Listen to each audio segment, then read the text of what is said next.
Igitabo cya Rusi ni igikorwa cy'ubuhanga buhebuje mu bya teolojiya, kandi kidushishikariza gutekereza ku bibazo by'uburyo Imana igira uruhare mu byishimo n'imibabaro duhura nabyo buri munsi mu mibereho yacu.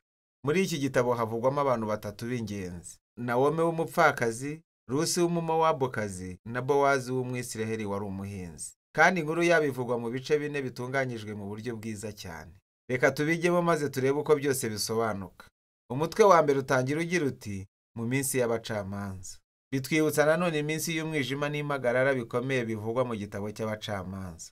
Aha dusangamo umuryango w'Abisiraheli bari batuye i Betelehemu bahahanganiye n'inzara. Mu gihe bashakishaga ibyo kurya, bimukiye mu gihugu cy'i Mowabu, igihugu cy'abanzi ba kera ba Isiraheli, maze se w'umuryango apfirayo. Abo bahungu be bashatse abakobwa b'Abamowabukazi babiri, ari bo Rusi na Orupa. Hanyuma abo bahungu nabo barapfa, maze basiga Nawomi n'abo bakazana be bakiri abageni. Nawomi ntiyari agifite impamvu yo kuhatura ukundi, nuko abwira abakazana be bashya ko we agiye kwimuka agasubira iwabo.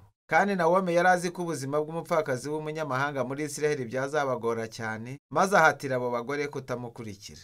Orupa arabyemera, ariko Rusi we arabyanga. Yereka Nawomi ubudahemuka budasanzwe, aramubwira ati aho uzajya niho nzajya. Ubwoko bwawe buzaba ubwoko bwanjye, kandi Imana yawe izaba Imana yanjye.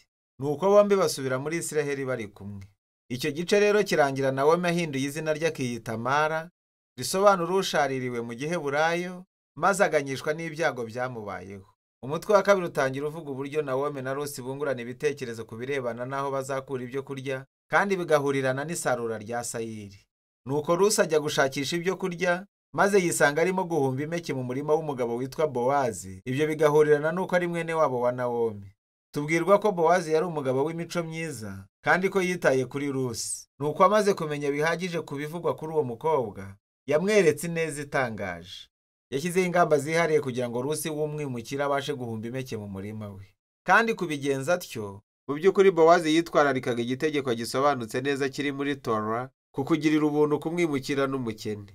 Bowazi yatangajwe cyane n'ubudahemuka Rusi yeretse Nawomi, byatumye amusabira ngo Imana izamugororere kubwo kumaramaza kwe. Nuko uwo munsi Rusi ataha mu rugo, maze Nawomi amenya ko yahuye na Bowazi, maze arishima cyane. Amubwira ko Bowazi ari we mucunguzi w'umuryango. Nuko rero, iki kintu cy'umucunguzi w'umuryango wari umugenzo mu muco w'Abisiraheli, aho iyo umugabo yapfaga mu muryango asize umugore, abana cyangwa ubutaka, yari inshingano y'umucunguzi w'umuryango gucungura uwo mupfakazi, agashyikira ubutaka no kurengera uwo muryango. Nuko Nawomi atangira kwiringira yuko ahari umuryango we wakongera ukabaho.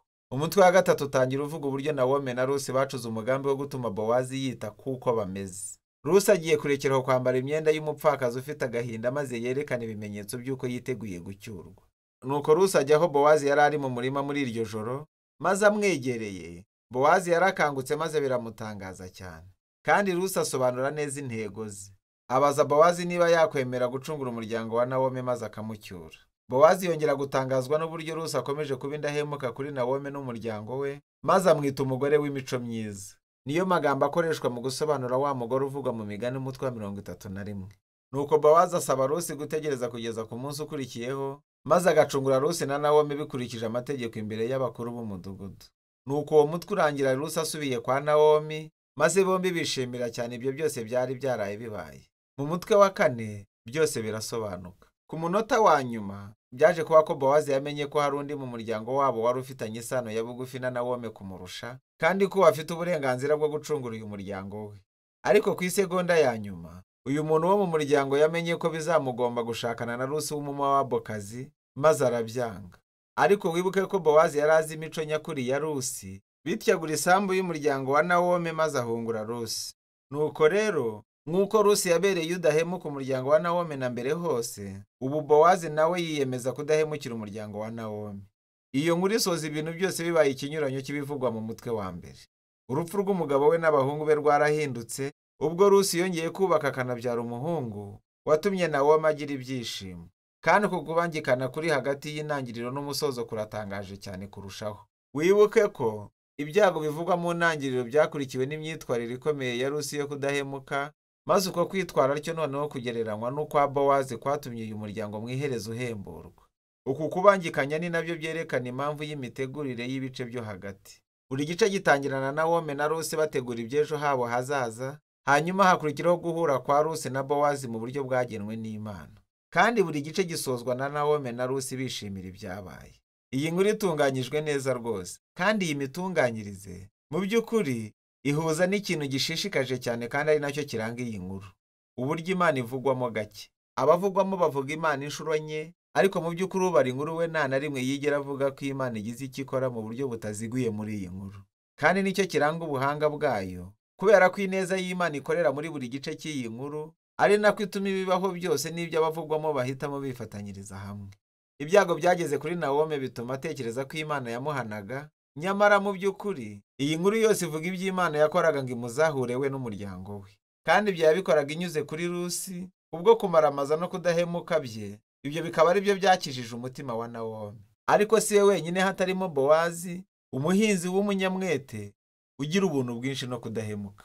Nuko Imana yakoresheje ubunyangamugayo bwe hamwe n'ubutwari bwa Rusi kugira ngo ikize Nawomi n'umuryango we. Mu buryo bwuje ubwenge cyane, iyi nkuru rero isesengura isano riri hagati y'imigambi y'Imana n'ibyo ishaka hamwe n'icyemezo cya muntu n'ubushake. Imana ibohanyiriza hamwe gukomeza ibyizerwa ku bwoko bwayo kugira ngo isohoze imigambi yayo yo gucungura isi. Ibyo nibyo bitugeza ku iherezo nyakuri ry'iyi nkuru. Igitabo cya Rusi gisozwa n'ibisekuru byerekana uburyo umuhungu wa Bowazi na Rusi witwaga Obedi yabaye sekuru w'umwami Dawidi, ari nawe Mesiya yakomotseho. Nuko mu buryo butunguranye, ibyasaga n'ibyabaye ari ibisanzwe, muri iyi nkuru yivanze n'inkuru ikomeye y'Imana yo gucungura isi yose. Uko niko igitabo cya Rusi kidushishikariza gutekereza ku buryo Imana ishobora kuba irimo gukora mu buzima bwacu natwe mu buryo busanzwe, biciye muri byinshi abantu bakora. Kandi ibyo nibyo igitabo cya Rusi kivuga.